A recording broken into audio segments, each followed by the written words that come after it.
ದಲಿತರ, ಮಹಿಳೆಯರ, ಆದಿವಾಸಿಗಳ ಬಡತನವನ್ನು ಹೆಚ್ಚಿಸ್ತಿದೆ, ಆದಾಯವನ್ನು ಕಡಿಮೆ ಮಾಡ್ತಿದೆ, ಅವರ ಸಂಪತ್ತು ದಿನೇ ದಿನೇ ಕುಸಿಯುವಂತೆ ಮಾಡ್ತಾ ಇದೆ. ಮೋದಿ ಸರ್ಕಾರ ಮುಚ್ಚಿಡ್ತಿರೋದೇನಪ್ಪ ಅಂದರೆ ಈ ವೇಗವಾಗಿ ಬೆಳೀತಿರುವ ಆರ್ಥಿಕತೆ ಈ ದೇಶದ ಕೇವಲ 15% ಜನರದು. ಯಾಕಂದರೆ ನಮ್ಮ ದೇಶದ ಜನಸಂಖ್ಯೆನೇ 145 ಕೋಟಿ ಜನ ಇರೋದ್ರಿಂದ ಅವರೆಲ್ಲ ಒಂದೊಂದು ಟೂತ್ ಬ್ರಷ್ ತೊಗೊಂಡ್ರು ಕೂಡ ಯುರೋಪಿನ ಹಲವಾರು ದೇಶಗಳಿಗಿಂತ ನಮ್ಮ ವಹಿವಾಟು ಜಾಸ್ತಿ ಆಗಿಬಿಡುತ್ತೆ. ಜಗತ್ತಿನ 4ನೇ ಅತಿ ದೊಡ್ಡ ಆರ್ಥಿಕತೆಯಾಗಿದ್ದೀವಿ, ಇನ್ನು ಕೆಲವೇ ವರ್ಷದಲ್ಲಿ 3ನೇ ಆರ್ಥಿಕತೆಯಾಗಿದ್ದೀವಿ ಅಂತ ಬೊಮ್ಮಡ ಬಜಾಯಿಸ್ತಿದ್ದಾರೆ. ಮೋದಿ ಸರ್ಕಾರ ತಾನು ಅಪಾರವಾದ ಅಭಿವೃದ್ಧಿಯನ್ನು ಸಾಧಿಸ್ತಿದ್ದೀವಿ ಅಂತ ಹೇಳುವುದಕ್ಕೆ ಅನುಸರಿಸ್ತಿರೋ ದಾರಿ ಏನಪ್ಪ ಅಂತಂದರೆ ದತ್ತಾಂಶಗಳನ್ನೇ ಏರುಪೇರು ಮಾಡುವುದು. ಭಾರತ ಸರ್ಕಾರ ಕೊಡುವ ದತ್ತಾಂಶಗಳನ್ನು ಯಾವ ಅಂತಾರಾಷ್ಟ್ರೀಯ ಸಂಸ್ಥೆಗಳು ಕೂಡ ಒಪ್ಕೊಳ್ತಿಲ್ಲ. ಅದಕ್ಕೆ ಸಾಕ್ಷಾತ್ ಉದಾಹರಣೆ ವಿಶ್ವ ಬ್ಯಾಂಕೆ ತನ್ನ ವರದಿನಲ್ಲಿ ಹೇಳಿರುವ ಹಾಗೆ. ನಮಸ್ಕಾರ ವೀಕ್ಷಕರೇ, ಸಮಕಾಲೀನದ 519ನೇ ಕಂತಿಗೆ ನಿಮಗೆ ಸ್ವಾಗತ. ಮೋದಿ ಸರ್ಕಾರ ಒಂದು ಕಷ್ಟದಲ್ಲಿದೆ. ಒಂದೇನಪ್ಪ ಅಂತಂದರೆ ಅವರು ಅನುಸರಿಸ್ತಿರುವಂತಹ ಎಲ್ಲ ಆರ್ಥಿಕ ಸಾಮಾಜಿಕ ಕಾರ್ಯಕ್ರಮಗಳು ನಿರಂತರವಾಗಿ ಈ ದೇಶದ ಬಹುಪಾಲು ಬಡಜನರ, ಅದರಲ್ಲೂ ಬಹುಜನ ಬಡಜನರ, ದಲಿತರ, ಮಹಿಳೆಯರ, ಆದಿವಾಸಿಗಳ ಬಡತನವನ್ನು ಹೆಚ್ಚಿಸ್ತಿದೆ, ಆದಾಯವನ್ನು ಕಡಿಮೆ ಮಾಡ್ತಿದೆ, ಅವರ ಸಂಪತ್ತು ದಿನೇ ದಿನೇ ಕುಸಿಯುವಂತೆ ಮಾಡ್ತಾ ಇದೆ. ಹೀಗಾಗಿ ಈ ದೇಶದಲ್ಲಿ ಅಪಾರವಾದಂಥ ಅಸಮಾನತೆ ಹಾಗೂ ಕೆಲವು ಕಡೆ ಅಸಹನೀಯವಾದಂಥ ಬಡತನ ಮಡುಗಟ್ತಾ ಇದೆ. ಅದರಲ್ಲೂ 2020ರಲ್ಲಿ ಕೋವಿಡ್ ಅಪ್ಪಳಿಸಿದ ನಂತರದಲ್ಲಿ ಈ ದೇಶ ಸಿಕ್ಕಾಪಟ್ಟೆ ಚೇತರಿಸ್ಕೊಂಡ್ಬಿಡ್ತು. ಜಗತ್ತಿನಲ್ಲೇ ಅತಿ ವೇಗವಾಗಿ ಬೆಳೆಯುತ್ತಿರುವ ಆರ್ಥಿಕತೆ ಅಂತ ಹೇಳ್ತಿರುವಂಥ ಮೋದಿ ಸರ್ಕಾರ ಮುಚ್ಚಿಡ್ತಿರೋದೇನಪ್ಪ ಅಂದರೆ ಈ ವೇಗವಾಗಿ ಬೆಳೆಯುತ್ತಿರುವ ಆರ್ಥಿಕತೆ ಈ ದೇಶದ ಕೇವಲ 15% ಜನರದು. ಉಳಿದಂತೆ ಈ ದೇಶದ ಉಳಿದ ಇನ್ನೊಂದು 25% ಜನರ ಆರ್ಥಿಕತೆ ಸ್ಥಗಿತಗೊಂಡಿದೆ.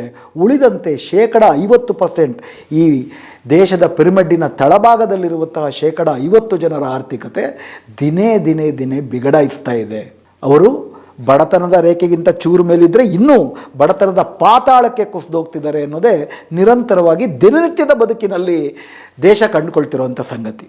ಆದರೆ ಮತ್ತೊಂದು ಕಡೆ ಸರ್ಕಾರ ನಾವು ಅಪಾರವಾಗಿ ಸಾಧಿಸ್ಬಿಟ್ಟಿದ್ದೀವಿ, ದೇಶ ಅಭಿವೃದ್ಧಿಯ ಪಥದಲ್ಲಿದೆ, ದೇಶ ನಿರಂತರವಾಗಿ ಇಡೀ ಜಗತ್ತನ್ನೇ ಮೀರಿಸಿ ವಿಶ್ವದ ಶಕ್ತ ರಾಷ್ಟ್ರವಾಗಿ ಬೆಳೀತಾ ಇದೆ, ನಾವು 3ನೇ ಆರ್ಥಿಕತೆಯಾಗಿ ಇನ್ನೂ ಆಗೇ ಇಲ್ಲ, ಅದು ಇನ್ನೂ ಆಗದ ವರ್ಷದ ಕೊನೆಗೆ ಅದು ಸಹಜವಾಗಿಯೇ. ಯಾಕಂದರೆ ನಮ್ಮ ದೇಶದ ಜನಸಂಖ್ಯೆನೇ 145 ಕೋಟಿ ಜನ ಇರೋದ್ರಿಂದ ಅವರೆಲ್ಲ ಒಂದೊಂದು ಟೂತ್ ಬ್ರಷ್ ತೊಗೊಂಡ್ರು ಕೂಡ ಯುರೋಪಿನ ಹಲವಾರು ದೇಶಗಳಿಗಿಂತ ನಮ್ಮ ವಹಿವಾಟು ಜಾಸ್ತಿ ಆಗಿಬಿಡುತ್ತೆ. ಆದರೆ ತಲಾವಾರು ಆದಾಯದಲ್ಲಿ ನಮ್ಮ ದೇಶ ಜಗತ್ತಿನ 192 ದೇಶದಲ್ಲಿ 150ನೇ ದೇಶಕ್ಕಿಂತ ಕೆಳಗಡೆ ಯಾಕಿದೆ ಅಂತ ಪ್ರಶ್ನೆನೇ ಕೇಳದಿರ ಒಟ್ಟಾರೆ GDP ಲೆಕ್ಕದಲ್ಲಿ ಆರ್ಥಿಕತೆಯಲ್ಲಿ ನಾವು ಜಗತ್ತಿನ 4ನೇ ಅತಿ ದೊಡ್ಡ ಆರ್ಥಿಕತೆಯಾಗಿದ್ದೀವಿ, ಇನ್ನು ಕೆಲವೇ ವರ್ಷದಲ್ಲಿ 3ನೇ ಆರ್ಥಿಕತೆಯಾಗಿದ್ದೀವಿ ಅಂತ ಬೊಮ್ಮಡ ಬಜಾಯಿಸ್ತಿದ್ದಾರೆ. ಜೊತೆಗೆ ಈ ದೇಶದಲ್ಲಿ ಸಿಕ್ಕಾಪಟ್ಟೆ ಅಭಿವೃದ್ಧಿ ಸಾಧಿಸ್ಬಿಟ್ಟಿದ್ದೀವಿ ಅಂತ ಮೊನ್ನೆ ತಾನೇ ಈ ದೇಶದಲ್ಲಿ 2012ರಲ್ಲಿ 25% ಅತ್ಯಂತ ಕಡುಬಡತನದಲ್ಲಿ ಇದ್ದರು ಜನ, ಇವತ್ತು ಕೇವಲ 2% ಜನ ಕಡುಬಡವರಾಗಿದ್ದಾರೆ ಅಂತ ಒಂದು ಸುಳ್ಳನ್ನು ಹೇಳಿದ್ರು. ಅದೇ ಕಾಲಘಟ್ಟದಲ್ಲಿ ಈ ದೇಶದ 50% ಜನರಿಗೆ ಪ್ರತಿ ತಿಂಗಳು ಕೂಡ 5 kg ಅಕ್ಕಿಯನ್ನು ಕೊಡಲಿಲ್ಲ ಅಂತಂದರೆ ಬಡತನ ರೇಖೆಗಿಂತ ಕೆಳಗಿಳಿಯೋದು ಮಾತ್ರ ಅಲ್ಲ, ಹಸಿವಿನಿಂದ ಸಾಯುವ ಪರಿಸ್ಥಿತಿನಲ್ಲಿದ್ದಾರೆ ಅಂತ ಸರ್ಕಾರವೇ ಒಪ್ಪುತ್ತೆ. ಮತ್ತೊಂದು ಕಡೆ ಆದಾಯ ಕುಸಿತಿರೋದು ಎಲ್ಲವನ್ನೂ ಹೇಳ್ತಿದ್ರು ಕೂಡ ಮೋದಿ ಸರ್ಕಾರ ತಾನು ಅಪಾರವಾದ ಅಭಿವೃದ್ಧಿಯನ್ನು ಸಾಧಿಸ್ತಿದ್ದೀನಿ ಅಂತ ಹೇಳುವುದಕ್ಕೆ ಅನುಸರಿಸ್ತಿರೋ ದಾರಿ ಏನಪ್ಪ ಅಂತಂದರೆ ದತ್ತಾಂಶಗಳನ್ನೇ ಏರುಪೇರು ಮಾಡುವುದು. ತನ್ನ ಈ ನೆರೇಟಿವ್ಗೆ ವಿರುದ್ಧವಾಗಿರೋ ದತ್ತಾಂಶಗಳ ಬಂದರೆ ಅದನ್ನು ತಿರಸ್ಕರಿಸೋದು. ಉದಾಹರಣೆಗೆ 2017ರಲ್ಲಿ ಸರ್ಕಾರದ ಅಂಕಿ ಅಂಶದ ಸಂಸ್ಥೆಗಳೇ ಈ ದೇಶದ ಜನರು ಎಷ್ಟು ಬಳಕೆ ಮಾಡ್ತಿದ್ದಾರೆ, ಅವರ ಬಳಕೆಯ ವೆಚ್ಚ ಎಷ್ಟು ಅನ್ನೋದನ್ನು ಅಧ್ಯಯನ ಮಾಡಿದಾಗ ಈ ದೇಶದ ಸುಮಾರು 70% ಜನರು 40 ವರ್ಷಗಳ ಹಿಂದೆ ತಮ್ಮ ಬಳಕೆಗೆ ಏನು ವೆಚ್ಚ ಮಾಡ್ತಿದ್ರು ಅದಕ್ಕಿಂತ ಕಡಿಮೆ ವೆಚ್ಚ ಮಾಡ್ತಿದ್ದಾರೆ. ಯಾಕಂದರೆ ಅವರ ಆದಾಯಗಳೇ ನೈಜ ಆದಾಯವೇ ಕುಸಿತಾ ಇದೆ ಅಂತ ಅಂದ್ಬಿಟ್ಟು ಒಂದು ವರದಿ ಬಂತು. ಆ ವರದಿನ ತಗೊಂಡು ತಿಪ್ಪೆಗೆಸಿದ್ರು. ಯಾಕಂದರೆ ಪ್ರತಿ 5 ವರ್ಷಕ್ಕೊಂದು ಸತಿ ಕನ್ಸಂಪ್ಷನ್ ಎಕ್ಸ್ಪೆಂಡಿಚರ್ ಸರ್ವೆ ಅಂತ ಮಾಡ್ತಾರೆ. ಆ ಕನ್ಸಂಪ್ಷನ್ ಎಕ್ಸ್ಪೆಂಡಿಚರ್ ಸರ್ವೆ ಮಾಡಿದ್ರೇ ಈ ದೇಶದಲ್ಲಿ ಬಡತನ ಯಾವ ಮಟ್ಟದಲ್ಲಿದೆ, ಯಾರ್ಯಾರು ಏನೇನು ಮೇಲೆ ಹೆಚ್ಚು ವೆಚ್ಚ ಮಾಡ್ತಿದ್ದಾರೆ ಅನ್ನೋ ವಿವರಗಳೆಲ್ಲವೂ ಕೂಡ ಗೊತ್ತಾಗುವಂಥದ್ದು. ಆದರೆ ಅದೆಲ್ಲವನ್ನು ಕೂಡ ತಿರಸ್ಕರಿಸಿದ್ರು. ಮತ್ತೊಂದು ಕಡೆ ವಿಶ್ವ ಬ್ಯಾಂಕು ಇತ್ಯಾದಿ ಸಂಸ್ಥೆಗಳಿಗೆ ತಾವೇ ತಮ್ಮ ಡೇಟಾವನ್ನು ಸರಬರಾಜು ಮಾಡ್ತಾರೆ. ಇತ್ತೀಚೆಗೆ ಆಗಿರುವಂಥ ಒಂದು ಸಂಗತಿ ಏನಪ್ಪ ಅಂತಂದರೆ ವಿಶ್ವ ಬ್ಯಾಂಕು ಭಾರತದಲ್ಲಿ 2011ರಲ್ಲಿ ಅಸಮಾನತೆ ಏನಿತ್ತು, ಈಗ ಎಷ್ಟು ಅಸಮಾನತೆ ಇದೆ ಎನ್ನುವುದಕ್ಕೆ ಒಂದು ಅಂಕಿಅಂಶವನ್ನು ಬಿಡುಗಡೆ ಮಾಡಿದೆ. ಅದಕ್ಕೆ ಗಿನಿ ಕೊಫಿಷಿಯೆಂಟ್ ಅಂತ ಕರೀತಾರೆ. ಈ ಗಿನಿ ಸೂಚ್ಯಂಕ ಅಂತಂದರೆ ಸೊನ್ನೆಯಿಂದ 100ರ ತನಕ ಅದರ ಅಂಕಿ ಅಂಶಗಳನ್ನು ಕೊಡ್ತಾರೆ. 0 ಅಂತಂದರೆ ಯಾವ ಅಸಮಾನತೆ ಇಲ್ಲ, ಸಂಪೂರ್ಣ ಸಮಾನತೆ ಇರುವಂತಹ ಸಂದರ್ಭ. 1 ಅಂತಂದರೆ ಅಪಾರ ಅಸಮಾನತೆ ಇರುವಂತಹ ಸಂದರ್ಭ ಅಂತ. ಸೊ 0ಯಿಂದ 1ರ ನಡುವೆ ಅಥವಾ 0ಯಿಂದ 100ರ ನಡುವೆ 1ರ ಕಡೆಗೆ ಅಥವಾ 100ರ ಕಡೆಗೆ ಹೆಚ್ಚು ಸಂಖ್ಯೆಗಳಿತ್ತು ಅಂತಂದರೆ ಆ ದೇಶದಲ್ಲಿ ಅಸಮಾನತೆ ಜಾಸ್ತಿ ಅಂತ. ಇದಕ್ಕಾಗಿ ದೇಶಗಳು, ಜಗತ್ತಿನ ಎಲ್ಲ ದೇಶಗಳು ಸಾಮಾನ್ಯವಾಗಿ ಆದಾಯದ ಅಸಮಾನತೆ ಎಷ್ಟಿದೆ ಅದನ್ನು ಆದಾಯದ ಗಿನಿ ಕೊಯಿಫಿಷಿಯಂಟ್, ಇನ್ಕಮ್ ಗಿನಿ ಕೊಯಿಫಿಷಿಯಂಟ್ ಅನ್ನೋದ್ರ ಮೂಲಕ ಅಧ್ಯಯನ ಮಾಡ್ತಾರೆ. ಮತ್ತು ಸಂಪತ್ತಿನ ಗಿನಿ ಕೊಯಿಫಿಷಿಯಂಟ್, ಸಂಪತ್ತು ಎಷ್ಟಿದೆ ಅದರಲ್ಲಿರೋ ತಾರತಮ್ಯ ಏನು, ಅಸಮಾನತೆ ಏನು ಅಂತ ವಿವರಿಸ್ತಾರೆ. ಭಾರತ ಅದರ ಜೊತೆಗೆ ಬಳಕೆಯ ಅಸಮಾನತೆ ಅಂತ ಹೊಸದಾಗಿ ಒಂದನ್ನು ಬಳಕೆ ಮಾಡ್ತಿದೆ. ವರ್ಲ್ಡ್ ಬ್ಯಾಂಕ್ ಏನು ಹೇಳಿದೆ, ಈ ಬಳಕೆಯ ಅಸಮಾನತೆ ಪರಿಗಣಿಸಿದಾಗ 2011ರಲ್ಲಿ ಅದು 25%ಕ್ಕಿಂತ ಜಾಸ್ತಿ ಇತ್ತು, 28.8 ಇತ್ತು 2011-12ರಲ್ಲಿ. 2022ರಲ್ಲಿ ಅದು 25%, ಅಂದರೆ ಅದರ ಸೂಚ್ಯಂಕ 25 ಆಗಿದೆ. ಅಂದರೆ 28.2 ಆಗಿದ್ದು 25.5 ಆಗಿದೆ. ಅಂದರೆ 28ಕ್ಕಿಂತ 0 ಕಡೆ ಇಳಿದಿದೆ. ಅಂದರೆ 3 ಅಂಕೆಗಳು ಕಡಿಮೆ ಆಗಿದೆ. ಅಂತಂದರೆ ಬಳಕೆಯ ವೆಚ್ಚದಲ್ಲಿ ಇದ್ದಂಥ ಅಸಮಾನತೆ ಕಡಿಮೆ ಆಗಿದೆ ಅಂತ ಒಂದು ವರದಿಯನ್ನು ಕೊಟ್ಟಿದ್ದಾರೆ. ಈಗ ಇದನ್ನು ಇಟ್ಕೊಂಡು ಮೋದಿ ಸರ್ಕಾರದ ಪ್ರೆಸ್ ಇನ್ಫಾರ್ಮೇಷನ್ ಬ್ಯೂರೋ ಈ ಥರ ನಾವು ಅಸಮಾನತೆಯನ್ನೇ ಕಡಿಮೆ ಮಾಡಿಬಿಟ್ಟಿದ್ದೀವಿ, ಆದಾಯ ಅಸಮಾನತೆ, ಸಂಪತ್ತಿನ ಅಸಮಾನತೆಯನ್ನು ಕಡಿಮೆ ಮಾಡಿಬಿಟ್ಟಿದ್ದೀವಿ. ಇಲ್ಲಿ ಅಸಮಾನತೆ ವಿಶ್ವ ಬ್ಯಾಂಕ್ ಹೇಳ್ತಿರುವುದು ಬಳಕೆಯ ಅಸಮಾನತೆಯ ವಿಷಯದ ಬಗ್ಗೆ ಮಾತ್ರ. ಅದರಲ್ಲೂ ಕೂಡ ಅವ್ರು ಏನು ಹೇಳಿದ್ದಾರೆ ನಂತರ ಮಾತಾಡೋಣ. ಈ ಬಳಕೆಯ ಅಸಮಾನತೆ 28.8 ಇದ್ದಿದ್ದು 25.5ಕ್ಕೆ ಇಳಿದಿದೆ ಅಂತಂದರೆ ಜಗತ್ತಿನಲ್ಲಿ ನೀವು ಹೋಲಿಕೆ ಮಾಡಿದ್ರೆ 25.5 ಮಾತ್ರ ಬಳಕೆ ಅಸಮಾನತೆ ಇರುವಂಥದ್ದು ಕೇವಲ 4 ದೇಶಗಳಿಗೆ. ಆದ್ದರಿಂದ ಜಗತ್ತಿನಲ್ಲಿ ಅತಿ ಕಡಿಮೆ ಅಸಮಾನತೆ ಇರುವಂತಹ 4 ದೇಶಗಳಲ್ಲಿ ಭಾರತವೂ ಕೂಡ ಒಂದಾಗಿದೆ. ಅದಕ್ಕೆ ಬಡತನ ವೇಗವಾಗಿ ನಾವು ನಿರ್ಮೂಲನೆ ಮಾಡ್ತಿರೋದು ಮೋದಿ ಸರ್ಕಾರದ ನೀತಿಗಳು, ಮೋದಿ ಸರ್ಕಾರದ ಒಂದು ದೂರದರ್ಶಿತ್ವವೇ ಕಾರಣ ಅಂತ ಪುಂಖಾನುಪುಂಖವಾಗಿ ಪ್ರೆಸ್ ಇನ್ಫಾರ್ಮೇಷನ್ ಬ್ಯೂರೋ ತನ್ನ ಸ್ಟೇಟ್ಮೆಂಟ್ ಕೊಡ್ತು. ಅದನ್ನೇ ಇಟ್ಕೊಂಡು ತುತ್ತೂರಿ ಮಾಧ್ಯಮಗಳು, ಅವರ ತುತ್ತೂರಿ ವಿದ್ವಾಂಸರು, ಅರ್ಥಶಾಸ್ತ್ರಜ್ಞರು ನಿರಂತರವಾಗಿ ಅದರ ಬಗ್ಗೆ ಮಾತಾಡೋದಕ್ಕೆ ಶುರು ಮಾಡಿದ್ರು. ಇದರಲ್ಲಿ 3 ಮುಖ್ಯವಾದಂಥ ದೊಡ್ಡ ಮೋಸವನ್ನು ಸರ್ಕಾರ ಮಾಡಿದೆ, ತಪ್ಪು ಮಾಹಿತಿಯನ್ನು ಕೊಟ್ಟಿದೆ. ಮೊದಲನೇದಾಗಿ ಬಳಕೆಯ ಅಸಮಾನತೆ ಏನಿದೆ ಅದೇ ಬೇರೆ, ಅದನ್ನು ನೀವು ಆದಾಯ ಅಸಮಾನತೆ ಮತ್ತು ಸಂಪತ್ತಿನ ಅಸಮಾನತೆ ಜೊತೆ ಹೋಲಿಕೆ ಮಾಡಲಿಕ್ಕಾಗೋದಿಲ್ಲ. ಎಲ್ಲಕ್ಕಿಂತ ಮುಖ್ಯವಾಗಿ ವಿಶ್ವ ಬ್ಯಾಂಕು ಎಲ್ಲಿಯೂ ಕೂಡ ತನ್ನ ವರದಿನಲ್ಲಿ ಭಾರತ ಬಳಕೆ ಅಸಮಾನತೆಯಲ್ಲಿ ಜಗತ್ತಿನಲ್ಲೇ 4ನೇ ಅತಿ ಕಡಿಮೆ ಅಸಮಾನತೆ ಇರುವ ದೇಶವಾಗಿದೆ ಅಂತ ಹೇಳೇ ಇಲ್ಲ. ತಮ್ಮ ಪರದೆಯ ಮೇಲೆ ವಿಶ್ವ ಬ್ಯಾಂಕ್ ಏನು ಹೇಳ್ತು ಅನ್ನೋದು ಬರುತ್ತೆ, ತಾವು ಅದನ್ನು ಗಮನಿಸ್ಬೋದು. ವರ್ಲ್ಡ್ ಬ್ಯಾಂಕಿನ ಹೇಳಿಕೆ ಹೇಳೋದೇನಪ್ಪ ಅಂದರೆ, India's consumption based Gini index improved from 28.8 in 2011-12 to 25.5 in 2022-23. ಭಾರತದ ಬಳಕೆ ತಾರತಮ್ಯದ ಗಿನಿ ಸೂಚ್ಯಂಕ 2011-12ರಲ್ಲಿ 28.8 ಇದ್ದದ್ದು 2022-23ರಲ್ಲಿ 25.5ಕ್ಕೆ ಸುಧಾರಿಸಿದೆ. ಇದು ಮುಖ್ಯವಾದದ್ದು, ಸರ್ಕಾರ ಹೇಳದೇ ಇರೋದು.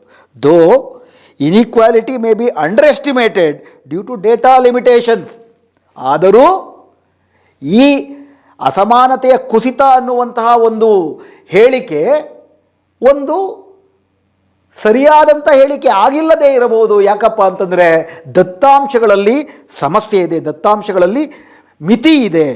ಇನ್ ಕಾಂಟ್ರಾಸ್ಟ್, ಇದು ವಿಶ್ವ ಬ್ಯಾಂಕ್ ಹೇಳೋದು. ಅದಕ್ಕೆ ತದ್ವಿರುದ್ಧವಾಗಿ the world inequality database shows, ಜಾಗತಿಕ ಅಸಮಾನತೆಯ ದತ್ತಾಂಶದ ಸಂಗ್ರಹ ಏನು ಹೇಳುತ್ತಪ್ಪ ಅಂತಂದರೆ, ಇನ್ಕಮ್ ಇನ್ಇಕ್ವಾಲಿಟಿ ಇನ್ ಇಂಡಿಯಾ, ಭಾರತದಲ್ಲಿ ಆದಾಯ ಅಸಮಾನತೆ, ಬಳಕೆ ಅಸಮಾನತೆ ಅಲ್ಲ, ಆದಾಯ ಅಸಮಾನತೆ is rising from a Gini of 52 in 2004 to 62 in 2023.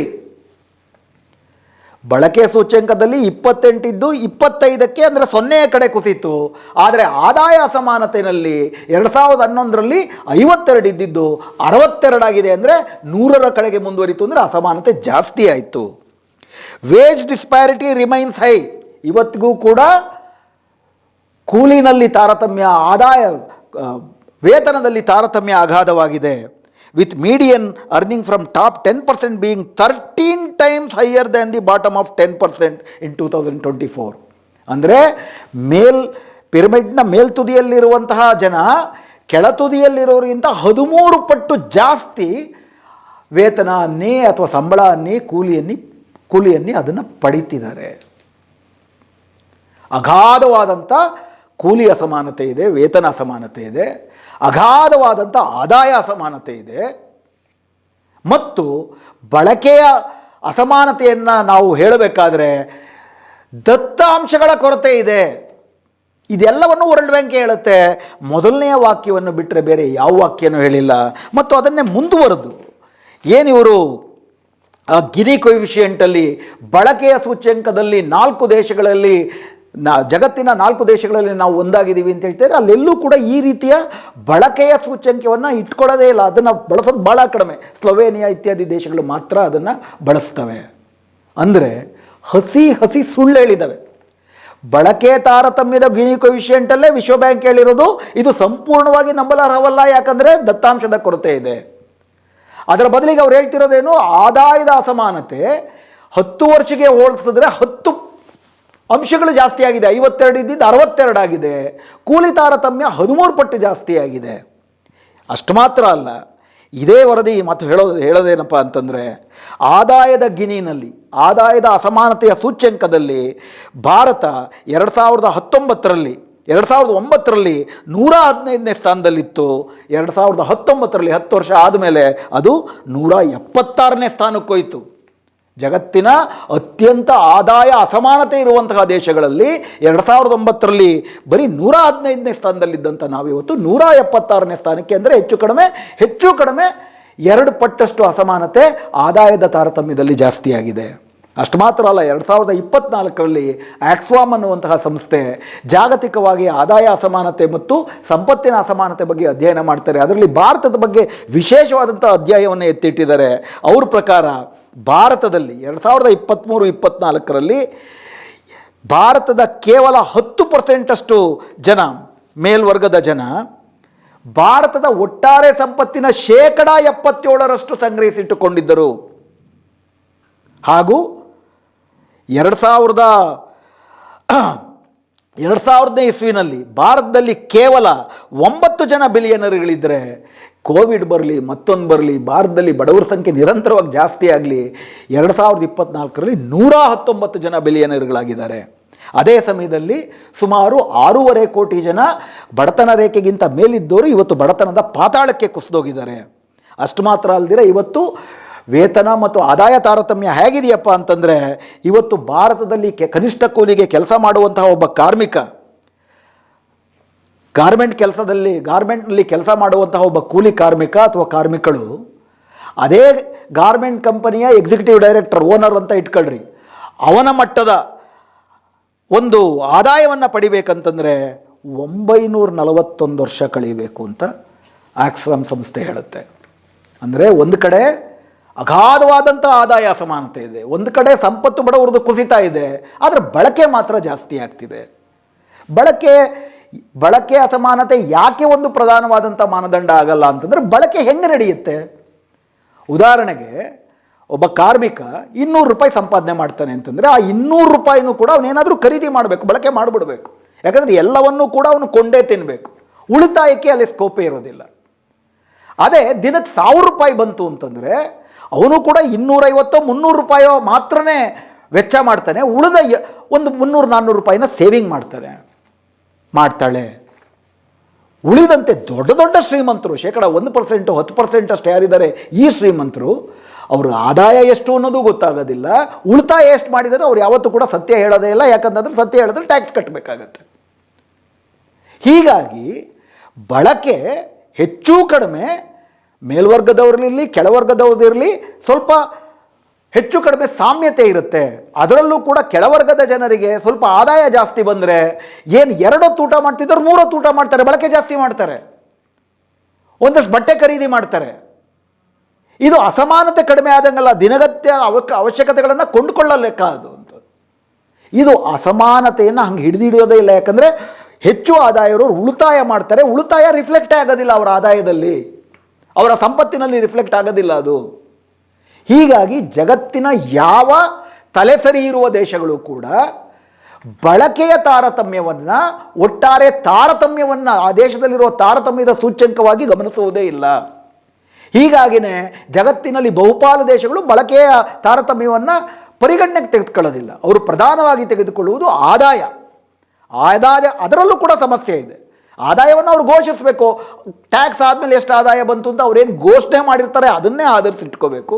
ಅವ್ರು ಅದಲ್ದಿರ ಟ್ಯಾಕ್ಸ್ ಹೆವೆನ್ಸ್ ಅಂತ ಏನು ಕರೀತಾರೆ, ಕದ್ದು ಮುಚ್ಚಿ ಕಳ್ಳ ಹಣವನ್ನು, ಕಪ್ಪು ಹಣವನ್ನು ಬೇರೆ ದೇಶಕ್ಕೆ ಕಳಿಸ್ತಾರೆ, ಅದು ಲೆಕ್ಕಕ್ಕೆ ಸಿಗಲ್ಲ. ಹಾಗಾಗಿ ಆದಾಯ ಅಸಮಾನತೆಯೂ ಕೂಡ ಸಂಪೂರ್ಣ ಸತ್ಯವನ್ನು ಹೇಳಲ್ಲ. ಆದರೆ ಹೇಳುವಷ್ಟು ಸತ್ಯವೂ ಕೂಡ ಭಾರತದಲ್ಲಿ ಅಗಾಧವಾದ ಆದಾಯ ಅಸಮಾನತೆ ಇದೆ ಮತ್ತು ಕಳೆದ 10 ವರ್ಷದಲ್ಲಿ ಅದು ಸಿಕ್ಕಾಪಟ್ಟೆ ಜಾಸ್ತಿ ಆಗ್ತಿದೆ. ಇದು ನಮ್ಮ ದೇಶದ ವಾಸ್ತವ. ಇದು ಬದಲಾಗಬೇಕು ಅಂತಂದರೆ ಸಂಪತ್ತಿನ ಮರುಹಂಚಿಕೆ ಆಗಬೇಕು. ಅಗಾಧವಾದಂಥ ಸಂಪತ್ತನ್ನು ಕ್ರೋಢೀಕರಣ ಮಾಡುವಂಥವ್ರ ಮೇಲೆ ಒಂದು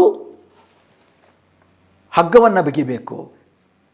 ಅವರ ಸಂಪತ್ತಿನ ಮೇಲೆ ಟ್ಯಾಕ್ಸ್ ಹಾಕಬೇಕು. ಕನಿಷ್ಠ 2% ಟ್ಯಾಕ್ಸ್ ಹಾಕಿದ್ರೆ ಈ ದೇಶದಲ್ಲಿ ಆರೋಗ್ಯದ ಖರ್ಚೆಲ್ಲವೂ ಕೂಡ ನಿಭಾವಣೆ ಆಗುತ್ತೆ. ಆ ರೀತಿ ಯಾವ ಕೆಲಸ, ಯಾವ ಕಾರ್ಯಯೋಜನೆಯನ್ನೂ ಮಾಡದೆ ದಿನನಿತ್ಯ ಪ್ರತಿ ಯೋಜನೆಯಲ್ಲೂ ಕೂಡ ಅದಾನಿಗಳು, ಅಂಬಾನಿಗಳು, ಈ ಥರ 100 ಅಥವಾ 1000 ಅತಿ ಶ್ರೀಮಂತರು ನಿರಂತರವಾಗಿ ತಮ್ಮ ಸಂಪತ್ತನ್ನು ದೇಶದಲ್ಲಿ ಹಾಗೂ ವಿದೇಶಗಳಲ್ಲಿ ಜಾಸ್ತಿ ಮಾಡ್ಕೊಳ್ಳೋದಕ್ಕೆ ಅವಕಾಶ ಮಾಡಿಕೊಟ್ಟು, ಮತ್ತೊಂದು ಕಡೆ ಏನು ಈ ದೇಶದ ಬಡ ಜನರನ್ನ ಕನಿಷ್ಠ ಪಕ್ಷ ಜೀವದೊರಸೆ ಉಳಿಸಿಕೊಳ್ಳುವುದಕ್ಕೆ ಕನಿಷ್ಠ ಕಲ್ಯಾಣ ಕಾರ್ಯಕ್ರಮಗಳಾಗಬೇಕಾಗಿದೆ, ಅದನ್ನು ಕೂಡ ಕಸ್ಕೊಳ್ತಿರೋ ಸಂದರ್ಭದಲ್ಲಿ ತಾರತಮ್ಯ ಕಡಿಮೆ ಹೆಂಗಾಗುತ್ತೆ? ಅದು ಜಾಸ್ತಿನೇ ಆಗಬೇಕು. ಯಾವಾಗ ಅದು ಜಾಸ್ತಿಯಾಗಿ ಜಗತ್ತಿನಲ್ಲೇ ಅತಿ ಅಸಮಾನತೆ ತುಂಬಿರುವ ದೇಶ ಅಂತ ನಮ್ಮ ದೇಶವನ್ನು ಕರೆಯೋಕ್ಕೆ ಶುರು ಮಾಡ್ತಾರೆ, ಅದರಿಂದ ಹೊರಗೆ ಬರಬೇಕು ಅಂತೇಳಿ ಬರೀ ದತ್ತಾಂಶಗಳನ್ನೇ ಏರುಪೇರು ಮಾಡೋದು, ಹೇರಾಫೇರಿ ಮಾಡೋದು, ತಪ್ಪು ದತ್ತಾಂಶಗಳನ್ನು ಕೊಡುವುದು. ಹೀಗಾಗಿ ಇಡೀ ಜಗತ್ತಿನಲ್ಲಿ ಇವತ್ತು ಮೋದಿ ಸರ್ಕಾರ ಬಂದಾದ ಮೇಲೆ ಭಾರತ ಸರ್ಕಾರ ಕೊಡುವ ದತ್ತಾಂಶಗಳನ್ನು ಯಾವ ಅಂತಾರಾಷ್ಟ್ರೀಯ ಸಂಸ್ಥೆಗಳು ಕೂಡ ಒಪ್ಕೊಳ್ತಿಲ್ಲ. ಅದಕ್ಕೆ ಸಾಕ್ಷಾತ್ ಉದಾಹರಣೆ ವಿಶ್ವ ಬ್ಯಾಂಕೆ ತನ್ನ ವರದಿನಲ್ಲಿ ಹೇಳಿರುವ ಹಾಗೆ, inequality may be under estimated due to data limitations. ಭಾರತದ ದತ್ತಾಂಶಗಳಲ್ಲಿ ಅತ್ಯಂತ ಸೀಮಿತತೆ ಇರುತ್ತೆ. ಇದನ್ನು ಯಾರೂ ಕೂಡ ಪರಿಗಣನೆ ಮಾಡ್ತಿಲ್ಲ. ಮೋದಿ ಸರ್ಕಾರದ ಕಾಲಘಟ್ಟದಲ್ಲಿ ಇದು ನಮ್ಮ ಪರಿಸ್ಥಿತಿ. ಅಸಮಾನತೆ ವಾಸ್ತವ,